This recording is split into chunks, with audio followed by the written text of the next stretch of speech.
കഴിഞ്ഞ ദിവസം ഞാനും മുത്തും കൂടിയിട്ട് MCL കാണാൻ വേണ്ടിയിട്ട് മാനന്തവാടി പോയിട്ടുണ്ടായിരുന്നേ. ഇതാട്ടോ മുത്തു. മുത്തു എൻ്റെ 7ാം ക്ലാസ് തൊട്ടുള്ള ബെസ്റ്റ് ഫ്രണ്ടാട്ടോ. ഗോച്ചൻ്റെ കളിയുള്ളതുകൊണ്ടാട്ടോ ഞങ്ങൾ കാണാൻ പോയത്.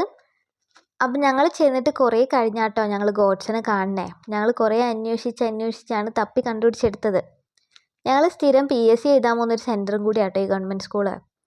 അപ്പോൾ ആ ഒരു ഓർമ്മയും കൂടി ഞങ്ങൾക്ക് അവിടെ ഉണ്ട്. ചെന്നപ്പോൾ തന്നെ നല്ല വെയിലായതുകൊണ്ട് ഞങ്ങളൊരു മരച്ചോട്ടിലിരുന്നു കേട്ടോ. അപ്പോൾ ഞങ്ങൾ തപ്പി ലാസ്റ്റ് ഗോഡ്സനെ കണ്ടു കിട്ടുകയൊക്കെ ചെയ്തു. ഗോഡ്സൻ എൻ്റെയും മുത്തുൻ്റെയും പിറക്കാതെ പോയൊരു ചേട്ടനാട്ടോ. അവൻ്റെ അനിയത്തിമാരെന്ന് അവനെപ്പോഴും ഞങ്ങളെ പറയാം.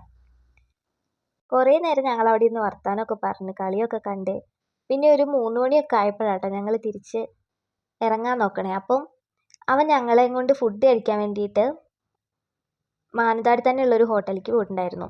അപ്പോൾ ഞങ്ങൾക്ക് അവിടെ നിന്ന് നെയ്ച്ചോറും ബീഫൊക്കെ വാങ്ങി തന്നു കേട്ടോ. നല്ല ആംബിയൻസിൽ അത്യാവശ്യം കുഴപ്പമില്ലാത്തൊരു ഫുഡ് തന്നെയായിരുന്നു കേട്ടോ. അങ്ങനെ ഫുഡൊക്കെ കഴിച്ചിട്ട് ഒരു 5 മണിയൊക്കെ കഴിഞ്ഞപ്പോഴേക്ക് ഞങ്ങൾ അവിടെ നിന്ന് ഇറങ്ങി കേട്ടോ. അങ്ങനെ ആ വർഷത്തെ MCLലും കഴിഞ്ഞു. ഗോഡ്സന് ഇനി വയനാട് ക്രിക്കറ്റ് ലീഗിലേക്ക് സെലക്ഷൻ ഉണ്ട് കേട്ടോ. അങ്ങനെ അതും കഴിഞ്ഞ് ഞാനും മുത്തും നേരെ പനമരത്ത് വന്നിട്ട് അവിടുന്ന് ബസ്സിലും കയറി ഞങ്ങൾ നേരെ വീട്ടിലേക്ക് വന്നു കേട്ടോ. ഇതാട്ടോ ഞങ്ങളുടെ വീടിൻ്റെ അങ്ങോട്ട് പോകുമ്പോഴുള്ള വയൽ.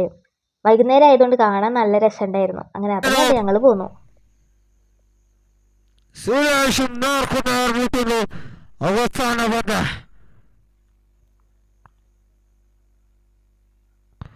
ഉയർത്തിയടിക്കാൻ ശ്രമിക്കുന്ന ബാല കാലുകളിൽ കൊണ്ട് ആ പന്ത് ഒരു 3 റൺസ് മാത്രം വിട്ടുകൊടുക്കുന്നു.